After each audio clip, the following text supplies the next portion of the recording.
اللہ کے رسول صلی اللہ علیہ وسلم ارشاد فرماتے ہیں، الا اخبرکم، اے لوگو، اے میرے صحابہ، اے میرے امتیوں، کیا میں تمہیں نہ خبر دوں ایک ایسے عمل کی جو کہ افضل ہے درجے کے اعتبار سے من الصیام والصلاۃ والصدقہ، یہ 3 الفاظ ہیں۔ ایسے عمل کی کیا تمہیں خبر نہ دوں جو روزے رکھنے سے بھی افضل ہے، جو نماز پڑھنے سے بھی افضل ہے، جو صدقہ کرنے سے بھی افضل ہے، اللہ کے یہاں اس کا بڑا انعام اور اعزاز اور اکرام ہے۔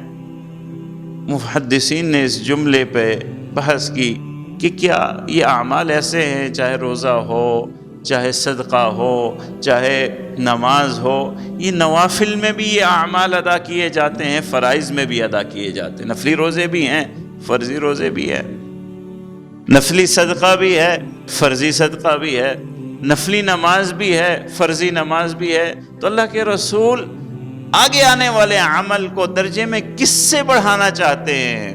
نفلی اعمال سے یا فرائض سے بھی بڑھا دینا چاہتے ہیں؟ علماء کی دونوں رائے ہیں۔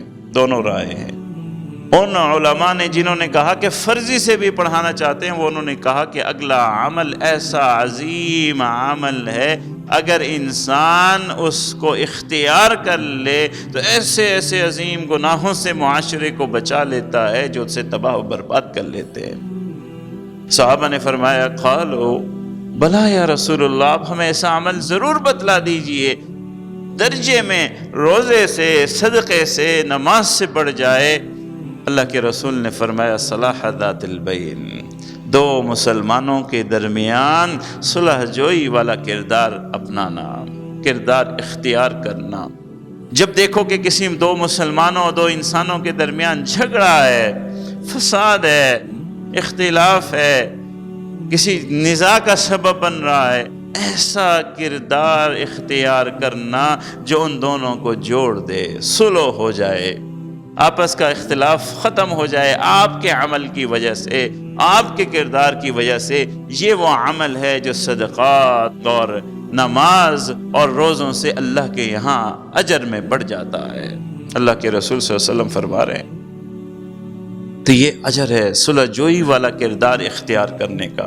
ایک اور حدیث مبارکہ میں تو یہاں تک ہے کہ اگر کسی مومن نے، کسی مسلمان نے، جھوٹ کتنا بڑا ہے، بہت بڑا گناہ ہے، لعنت اللہ علی الکاذبین، قرآن مجید کی آیت ہے کہ جھوٹے پر اللہ کی لعنت ہے۔ اتنا سخت ناپسندیدہ یہ عمل ہے کہ اللہ نے قرآن مجید میں جھوٹے بولنے والے پر اپنی لعنت فرمائی ہے۔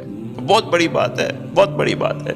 مگر جب صلح جوئی کا معاملہ آتا ہے کہ ایک مسلمان 2 مسلمانوں کے درمیان نفرت ختم کرنا چاہتا ہے، جھگڑا ختم کرنا چاہتا ہے، لڑائی ختم کرنا چاہتا ہے، انہیں جوڑنا چاہتا ہے، نزاع ختم کر کے آپس کے تعلقات ان کے درمیان بڑھانا چاہتا ہے، اور اس میں اگر جھوٹ کا سہارا لیتا ہے تو حدیث مبارکہ کے اندر اللہ کے رسول فرماتے ہیں اس جھوٹ پہ پکڑ بھی نہیں ہے، وہ گناہ نہیں ہے، پھر بڑا عمل کر رہا ہے۔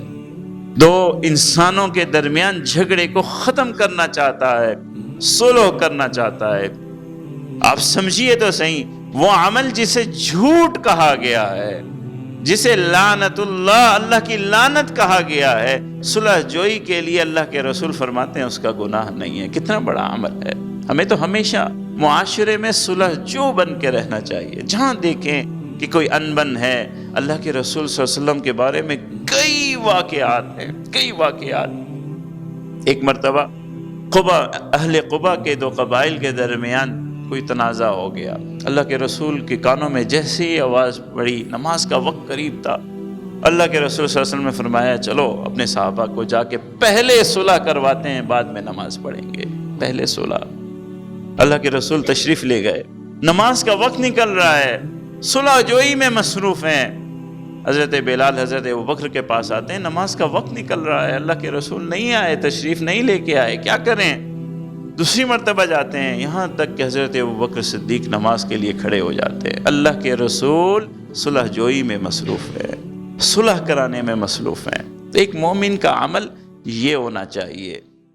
مزید اس طرح کی اسلامک ویڈیوز کو دیکھنے کے لیے ہمارے فیس بک پیج جامعہ اسلامیہ clifton.edu کو لائک کریں اور ہمارے YouTube channel Jamia Islamia Clifton official کو ضرور سبسکرائب کریں۔ جزاک اللہ۔